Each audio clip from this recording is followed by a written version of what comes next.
This is a caps and we are going to talk now about the election results in Ecuador, which were very positive, okay? The conservative candidate there, the right-wing candidate, won and with a huge advantage. Once again, we notice two things here that are eternal in Latin America. First, research institutes giving an advantage to the left.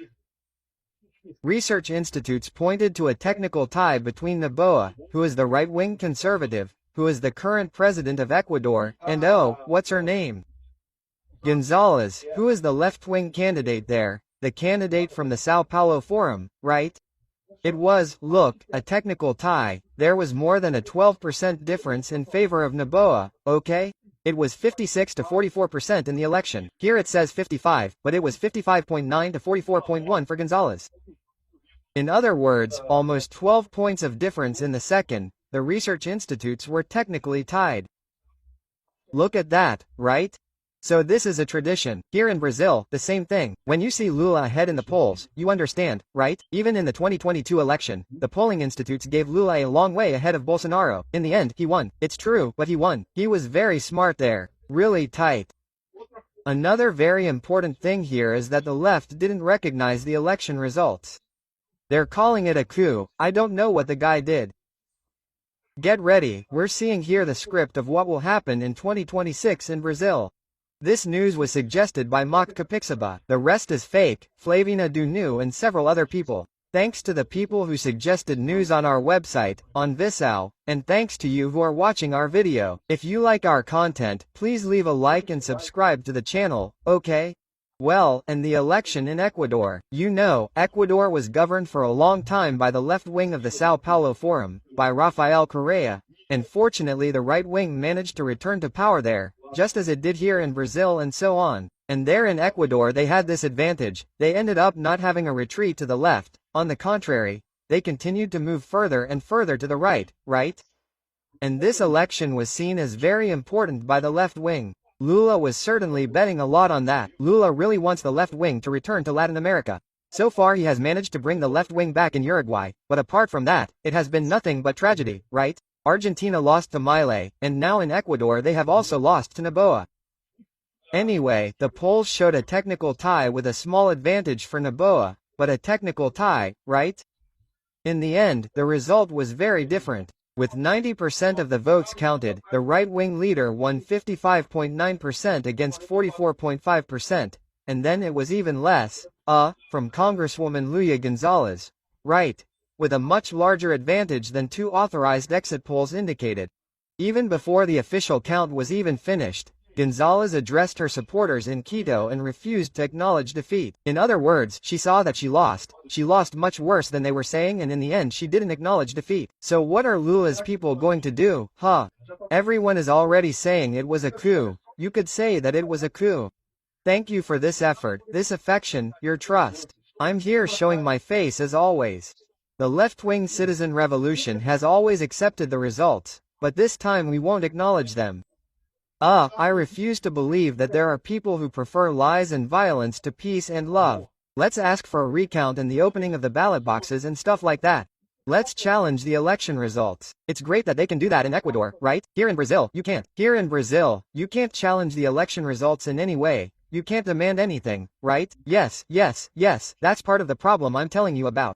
I haven't seen any indication of fraud in 2022. But I think the ZE really has to investigate anything that's considered. That kind of thing is important. You have to be transparent in the electoral process, right? Saying that, you can't question the ballot box. If you question the ballot box, it's a coup and stuff like that. Let's recognize coups. So, on the left, this is something I always tell you, right? The Latin American left is a coup plotter. They accuse the right of staging a coup here in Latin America. They accuse Bolsonaro of being a coup plotter, but look at history. Look at the number of left-wing coups that have taken place here. Who carried out the last coups here in Latin America? It was Pedro Castillo in Peru who attempted a coup, and it failed, fortunately. There was the coup by the MEC, by Luis Arce in Bolivia, who is also a leftist. There was Maduro's coup in Venezuela and Alexander Moraes' coup here in Brazil. Only the left carries out coups here in Latin America. This kind of thing is impressive, isn't it? Here, look. So now they're saying that they don't accept it, right? Here, look, Daniel Noboa was re-elected president of Ecuador. He got 55.85%. They're still counting. Okay, 95% of the votes have been counted, but it's already mathematically defined that he won the election. There's nothing more to say, right? Here, look, with 93% of the ballots counted, well, she only got 44.1% of the votes. The defeated candidate did not recognize the result released by the CNE, which is the ZAY there, and will ask for a recount of the votes. I know this is nonsense. I've already told you. People think that this recounting of votes makes any difference. It makes no difference at all. And NOB's main proposals are to maintain the dollar as the country's currency and to provide more tax incentives for the country's growth. In other words, the guy is right-wing. How do people on the left describe him? Far right. No, because he's from the far right aligned with Trump. I don't know what else there, and it can't be. In other words, this is the same script that we've been seeing, right?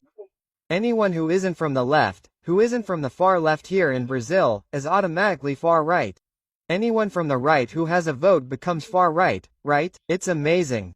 You can see here in Brazil, who do they accept as right-wing without being far right? It's only those who don't have a vote. They accept those who don't have a vote. Now, those who do have a vote automatically become far right, right? This is impressive, but it's excellent news, an excellent victory for the right in Ecuador, an excellent victory for the right in the world as a whole, confirming the tendency for us to move further to the right. As everything in politics is not a linear path, it's not something that goes linearly in the right direction. There will always be a setback, a turnaround, a step forward, but the a different path. The direction the world is taking is undeniable, right? Here, look, Lulia Gonzalez says she won't recognize the results of the second round. No, because she lives in a grotesque dictatorship of electoral fraud in history and I don't know what else. And hey, where's the proof of fraud there? Show where the fraud happened in this story. Man, there's no such thing. If you accuse something of fraud, you have to show where the evidence is, right? So what are they saying here? Look, oh, because he declared a state of siege. He declared a state of siege because there was a threat from criminal factions to prevent voting in the election there. Criminal factions that guess which side they were on. Of course they were on the left, right? So it was just a state of siege, but there was nothing. It didn't change the functioning of society at all. People were able to vote freely, without any problems. In other words, there's no reason why this would be a coup. What's this story, right? So, and it was decreed only on election day to guarantee peace. Here in Brazil we've already had this. In several capitals, when there's a threat of crime over voting, people deploy security troops to ensure safe voting. That's all, right? The left is crying. Why? Because they're losing and they see that they're losing. And worse than that, they invested money so that this woman could win. They invested money. I don't doubt it at all. Lula openly put money into the Alberto Fernandez government to try to help the left win in Argentina. He's screwed. I have no doubt that she put money into trying to help the left-wing woman in Ecuador win and ended up losing money too, right?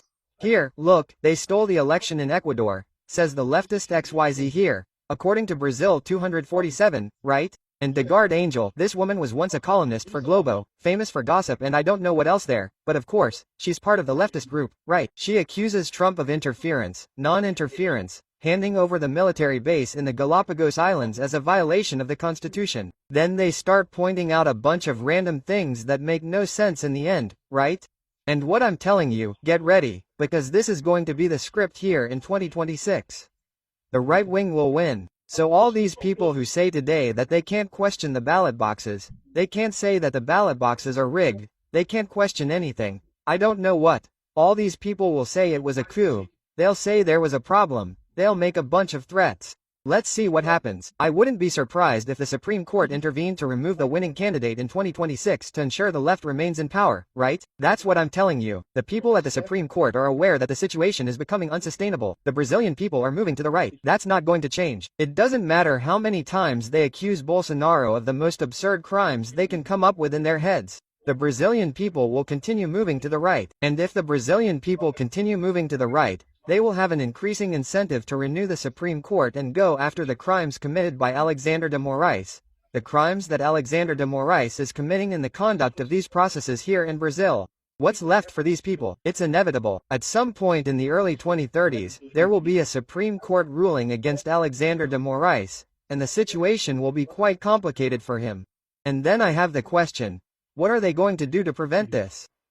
What kind of level will they go to in the coup here in Brazil in 2026 to prevent the right-wing victory in 2026, right? We'll find out, but you can be sure that there will be a lot of crying here. It's very funny. Questioning the election in Brazil cannot question the election in Ecuador. You can question whatever you want. That's what I tell you. And the worst thing about this stupidity of the ZE, of Alexander Bora at the ZE, of prohibiting questioning the election, is that the ZE doesn't need this. The ZE has already done it. It has been questioned in the past. It has already opened the process. It has already responded and there was no problem. And that's it. Why do they need this business of chins that can't say anything? It can't. It ends up looking like Maduro's guy, Alexander de Moraes, with his idiotic decision to prohibit questioning at the ballot box, to punish everyone randomly. It ends up looking like Maduro, because Maduro did exactly that. No, that's the result. You can't question. Anyone who questions is a coup plotter. It was the same thing Alexander Moraes did. And again, it was his mistake. That's a mistake. He didn't need that, because the ZE has the technical competence to respond. Open the process, investigate and show. It's here, look, there's no problem here, look, I know, I saw the data they sent me. They sent me a lot of information from PF investigations, stuff like that. There's nothing that indicates fraud in 2022 here in Brazil. It would be very easy for the ZE to answer these questions from Bolsonaro's people. That's what should have been done in a democracy. Exactly to differentiate Brazil from Venezuela, right? But Alexander Moraes doesn't care about him. Venezuela is okay. I don't know what's going on there. Anyway, that's the situation. Excellent news, Noboa's victory. Congratulations to the people of Ecuador for the victory, and a big victory, okay? 12% advantage over the second place that was technically tied in the polls. That's what I'm telling you, my friend. Here it comes to the right. Thank you for watching the video until the end. In addition to liking, sharing and subscribing to the channel, consider becoming a sponsor with values starting at $1.99. Click on the Become a Member button below to learn about the conditions and advantages of sponsoring the channel.